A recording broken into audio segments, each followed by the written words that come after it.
This is a video from section 5.2. We're going to look at properties of integrals. On number 1, it says the integral from a to b of f of x dx is equal to negative the integral from b to a of f of x dx. So in other words, if you switch the limits of the integral, then you have to change the sign. Okay. On number 2, if we take the integral from a to a of f of x dx, the answer there is 0. So for example, if you take the integral from 2 to 2, so if the lower limit and upper limit are the same, and you're looking at some function, it really doesn't matter what that function is, actually, as long as you can integrate it, by the way. So if you have x squared plus the square root of 1 plus x cubed dx, doesn't matter. As long as that lower limit and upper limit are the same, the answer is 0.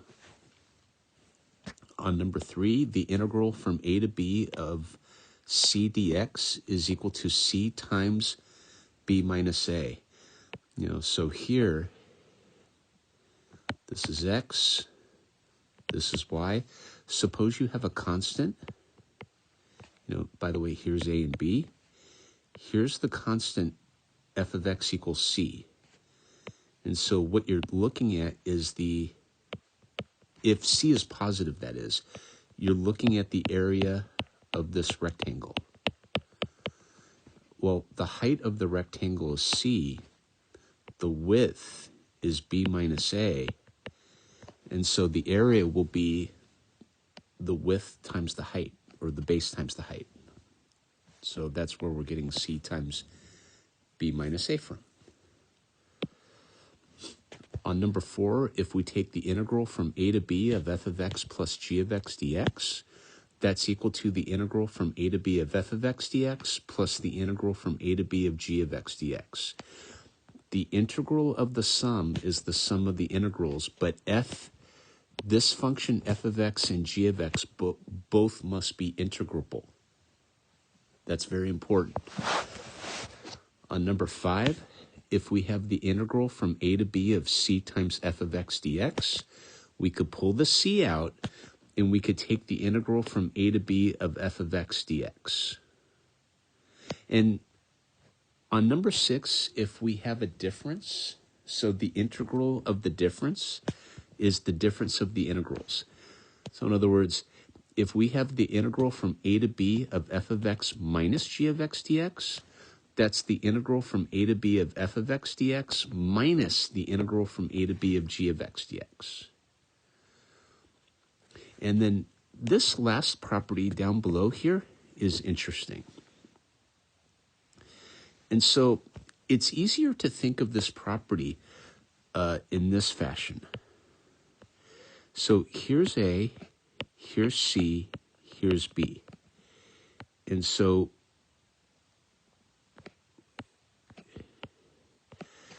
if we have the integral from a to b of f of x dx, and let's say for argument's sake, it doesn't have to be, but I think it's easier to see it this way. If c is between a and b, if you look at it this way, we're taking the area from a to c, the area from c to b, adding them up, and we get the area from a to b. That's basically what this is saying. So we're going to take the integral from a to c of f of x dx plus the integral from c to b of f of x dx. That's going to be equal to the integral from a to b of f of x dx. And so those are the properties. And we're going to take a look at example 1. So notice how the lower limit and the upper limit are the same. So we're going to take the integral from 1 to 1 of the square root of 1 plus x squared dx. Right away, the answer is 0. This function is integrable. So we're done immediately. Okay? Now, suppose I ask you this question. Suppose we're given that the integral from 0 to pi of sine to the 4th x dx is 3 over 8 pi. The question says, what is the integral from pi to 0 of sine to the 4th x dx? And, well, so if I take the integral from pi to 0 of sine to the fourth x dx, so I want to rewrite it in terms of this integral, okay? And which means I want to switch the limits. But if I switch the limits, I need to change the sign. And so that now becomes negative. And so the answer here, we already know what this is. We were given it up above. That's 3/8 pi. And so the answer to this overall question will be negative 3/8 pi. And that's example 2. Let's take a look at example 3. Suppose we were given that the integral from 1 to 3 of e to the x dx is e to the third minus e. We want to use that to find the integral from 1 to 3 of 2e to the x minus 1. And, well, so I'm going to take the integral from 1 to 3 of 2e to the x minus 1 dx. So the first thing I'm going to do is I'm going to split this up. So I'm going to take the integral from 1 to 3 of 2e to the x dx minus the integral from 1 to 3 of 1 dx. And I'm going to pull that 2 out in front, and I'm going to take the integral from 1 to 3 of e to the x dx minus the integral from 1 to 3 of 1 dx. And remember that that 1 is a constant, right? So for the first one, we're going to take 2 times e to the third minus e. And then I'm going to subtract 1 times b minus a. In this case, it's going to be 3 minus 1. Just like this. And so 3 minus 1 is 2. And so the answer here, I'll just put over here for room, is going to be, if I distribute the 2 in, I'm going to get 2e to the third minus 2e. And then minus 1 times 2 is negative 2. And so that would be the final answer for example 3. Example 4, suppose I had the integral from 1 to 3 of e to the x plus 2 dx. And so I'm going to write this as the integral from 1 to 3 of e to the x times e to the second dx. But remember that e to the second, this guy here, is a constant.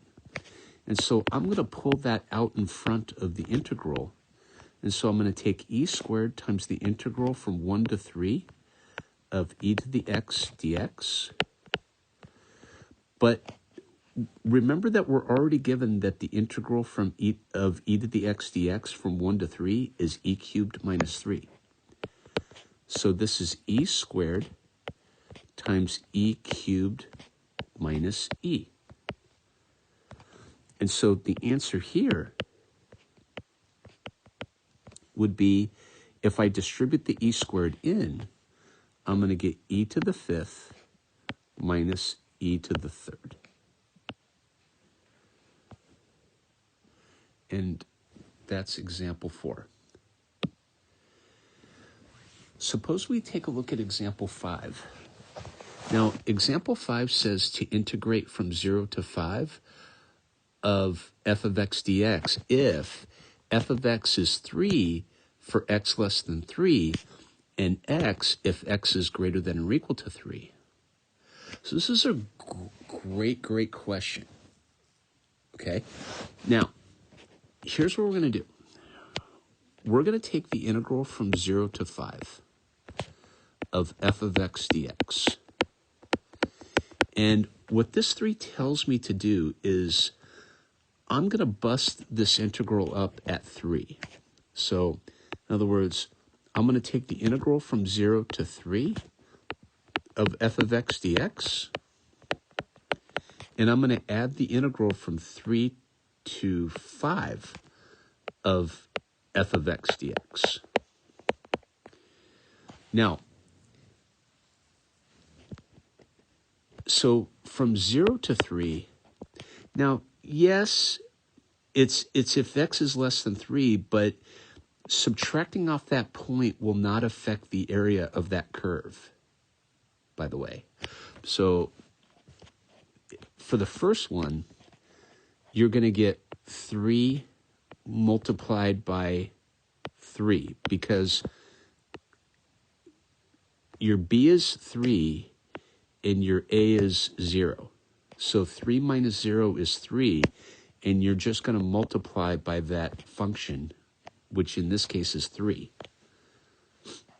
Now, you're going to add the integral from 3 to 5 of x dx,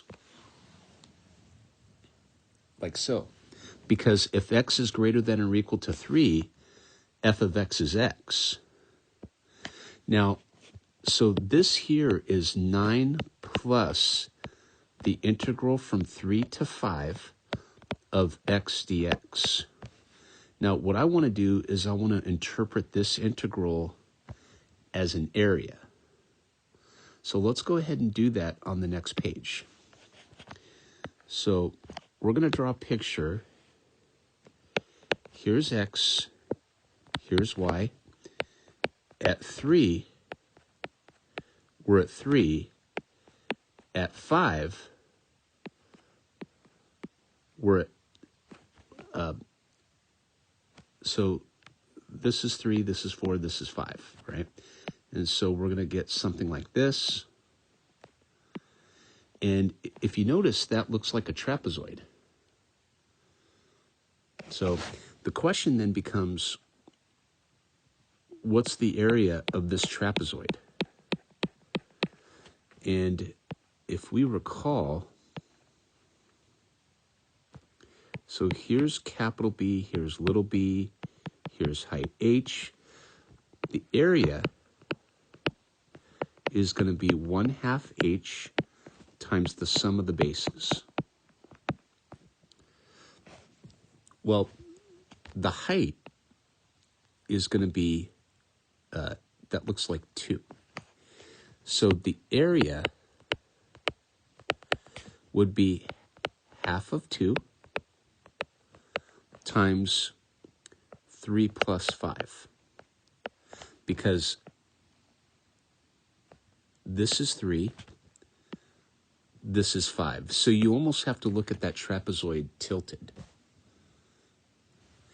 And so the answer here is 8. Therefore, so if I take 9 plus the integral from 3 to 5 of x dx,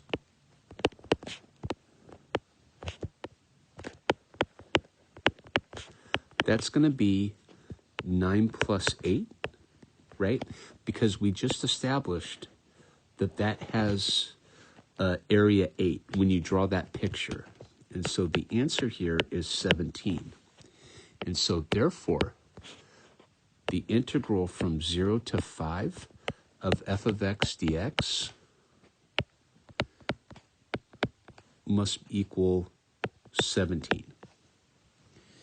And that's how you do example 5.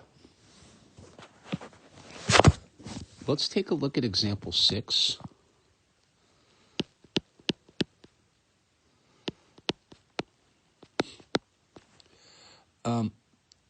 Suppose I had something like this. Suppose I said write as a single integral. So we probably need to get used to something like this as well. In the form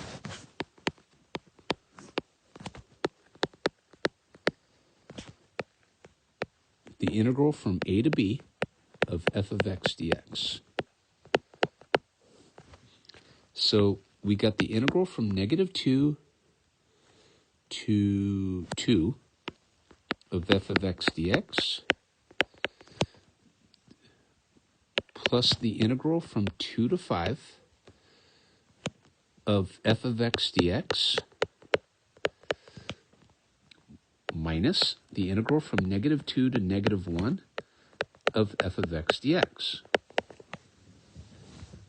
Okay, now, notice how the upper limit of the first integral matches the lower limit of the second integral? And so if I combine the first two, it turns out this is going to be from -2 to 5, this integral of f of x dx. And then I'm going to subtract the integral from -2 to -1 of f of x dx. Now, the lower limit of the first integral and the upper limit of the second integral don't match, but it would really help me if I write this integral that I have checkmarked as a sum of two integrals. Now the question is, how am I going to do that? Now remember, if I have the integral from -2 to -1 of f of x dx with a negative on the outside, I could switch the limits, and if I switch the limits, I'd change the sign. So this is going to be from -1 to -2 of f of x dx. Now, why would I want to do that? Well, so let's go back here. So we have the integral. So I'm going to say this. So I'm going to say, therefore, the integral from -2 to 5 of f of x dx minus the integral from -2 to -1 of f of x dx, this is equal to the integral from -2 to 5 of f of x dx plus the integral from -1 to -2 of f of x dx. But notice how the lower limit here for the first integral and the upper limit for the second integral, those two match. And so using those properties, I could write this as the integral from f of x dx, but I'm going to evaluate that from -1, this limit here, this lower limit, to this upper limit here. And that would be the correct answer. So we had to take, so when we looked at this, we had to take the first two, figure out what that is, and then we had to rewrite this integral as a sum. Once you write it as a sum, you're in business. So, yeah. So it's another exercise in writing as a single integral, or using that property. And that'll conclude this video for section 5.2. We did 6 examples involving the properties of integrals.